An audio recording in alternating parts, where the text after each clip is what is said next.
The cafeteria was crowded, filled with employees laughing, gossiping, and scrolling on their phones during lunch break. But one corner stayed quiet. A man sat there alone, eating a plain sandwich wrapped in paper. His shirt was faded, his shoes worn thin, and his tired eyes spoke of sleepless nights. His name was Daniel Carter, a single father raising his little daughter on his own after tragedy stole his wife away. Everyone else in the cafeteria seemed too busy to notice, but Daniel's eyes were sharp and kind. And that's why, when he saw an old woman in a janitor's uniform struggling with her cleaning cart, spilling water across the floor as people walked past her with annoyance, he didn't hesitate. "Here, let me help you," he said, standing up. It was a small act of kindness. But Daniel had no idea this single moment was about to change the course of his entire life. Daniel's life of struggle. Daniel was 32, but hardship had aged him beyond his years. After his wife, Emily, passed away from cancer, he was left alone with their daughter, Lily, who was just 4 at the time. For years, he worked 2 jobs, warehouse assistant by day, delivery driver by night, barely making enough to pay rent in a cramped, noisy apartment. The apartment walls were thin, pipes leaked, and neighbors argued loudly at night, but Daniel always told Lily it was their castle. He hid his exhaustion from her as best he could. Every morning, he made her pancakes, even if they were just flour and eggs without syrup. He braided her hair clumsily, packed her old school bag with care, and walked her to school, whispering encouragements. But beneath his smile, Daniel carried the weight of his failures. The bills piling up. The holes in Lily's shoes. The night she cried quietly because kids at school teased her for wearing the same faded dress too often. And yet, through it all, Daniel held on to one belief. If you keep doing good, even when the world ignores you, one day it will matter. The janitor grandma. The old janitor in the cafeteria was struggling with her mop, her hands trembling. She looked tired, her uniform patched at the seams. People stepped around her puddle with irritation, muttering complaints. Daniel, without thinking twice, grabbed some napkins from his table and went over. "Careful, ma'am, you'll hurt yourself. Let me clean this up." "Oh no, son, it's fine," she protested. "I can manage." Daniel knelt on the floor anyway, wiping up the spill with patience, as though he had all the time in the world. "Ma'am," he said kindly, "you shouldn't be lifting buckets this heavy at your age." "I'll help." She stared at him, surprised. Most people ignored her, some even looked down on her. But this man, dressed plainly, clearly struggling himself, treated her with respect. "Thank you," she whispered. "You remind me of someone I once knew. A man with a kind heart." Daniel smiled faintly. Just doing what anyone should. But she knew better. Not everyone would. Her name was Eleanor Hayes. And she wasn't really just a janitor. She was the grandmother of Victoria Hayes, the powerful CEO of the very company Daniel dreamed of working for. Eleanor wasn't working there for money, she was there to test people's hearts. And Daniel had just unknowingly passed her test. Father and daughter. Later that evening, Daniel picked up Lily from school. Her face lit up when she saw him, running into his arms. "Daddy," she squealed. He kissed her forehead, lifting her despite his aching back. "How was my princess's day?" She hesitated before answering. "It was okay, but the kids laughed at me again. They said my shoes are ugly." Daniel's heart cracked. He glanced down at her sneakers, worn to the point of tearing. He wished he could run to the nearest store and buy her the brightest, newest pair. But money was scarce. Rent and food always came first.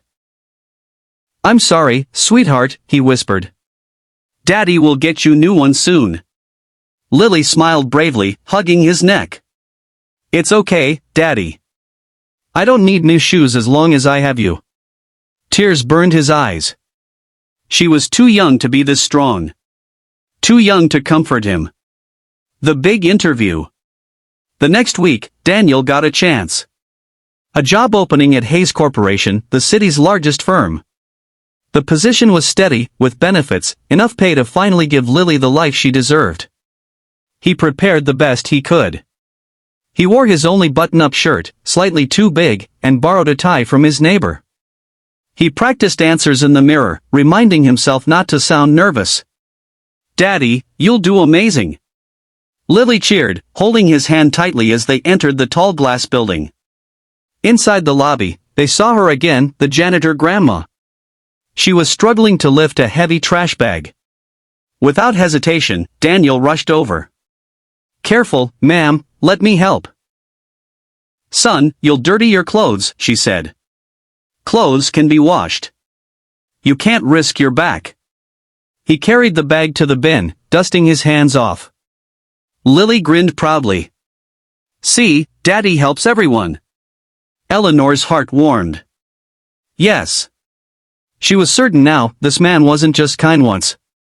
Kindness was his nature. The challenges. But the interview wasn't easy. The panel asked tough questions. Why so many job gaps? Why haven't you stayed in one place long? Why do you lack advanced qualifications? Daniel answered honestly. I lost my wife to illness. I had to raise my daughter alone. I took whatever jobs I could find, warehouse shifts, deliveries, handyman work. Stability has been hard, but I've never stopped working, never stopped trying. They exchanged glances. His resume was weak.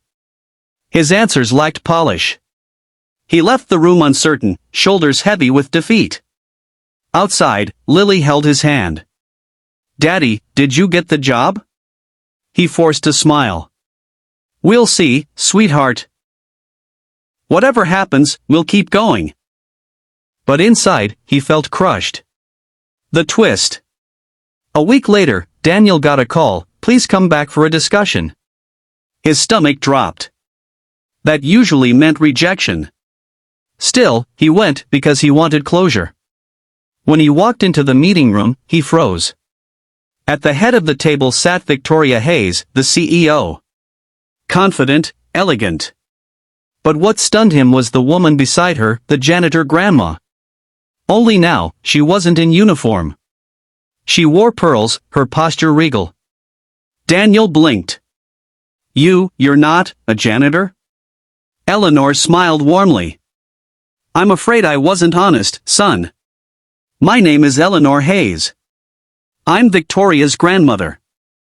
I spend time here disguised as a janitor to see the true character of people. And you showed me something rare. Daniel's heart pounded. Victoria leaned forward. My grandmother told me everything. She saw how you treated her, not once, but twice. With respect, patience, and kindness when no one else did. That tells me more about you than any resume ever could. Daniel stammered. I didn't do it for recognition. I just thought she deserved help. And that, Victoria said firmly, is exactly the kind of man I want in my company. The life-changing offer. Daniel's eyes widened. Are you offering me the job? Not just the job, Victoria said, smiling. A permanent position with benefits, enough to give your daughter stability. And, she glanced at Eleanor, who nodded with a knowing smile. We'd also like to sponsor your daughter's education. She deserves every chance at a bright future. Daniel's knees nearly buckled. Tears streamed down his face. He pulled Lily close, whispering, We did it, sweetheart. We finally did it. Epilogue, the lesson. That night, Daniel tucked Lily into bed. She looked up at him, her eyes filled with hope. Daddy? Does this mean we don't have to worry anymore?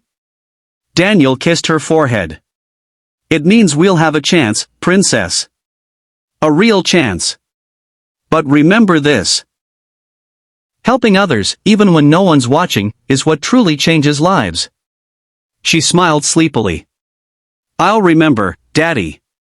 And with that, Daniel realized something. He may have been poor in money, but he was rich in love, rich in kindness, and that was the wealth that had opened doors to a brighter future. Final inspiring message for viewers. Dear friends, this story reminds us that true wealth isn't measured by money, but by kindness. Daniel never expected his small acts of compassion to change his life, but they did. Because kindness always finds its way back. Sparkles, if this story touched your heart, please share your thoughts in the comments. I'd love to hear from you. Folded hands, don't forget to like, share, and subscribe to my channel Be Kind Always, where we spread stories that inspire, heal, and remind us of the power of compassion. Because at the end of the day, kindness always wins.